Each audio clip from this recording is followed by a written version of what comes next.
মাত্র 10 টাকা প্যাকেটের সুজি দিয়ে আজকে বানাবো দারুণ স্বাদের রেসিপি।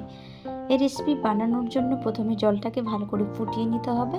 জলটা ফোটানোর সময় এতে পানমৌরি, চিনি আর স্বাদ মতো লবণ দিয়ে দিতে হবে। তারপরে জলটাকে ঠান্ডা করে নিতে হবে। তো এই রেসিপি মাত্র 20 মিনিটে বানানো হয়ে যায় আর খুব কম উপকরণ দিয়ে।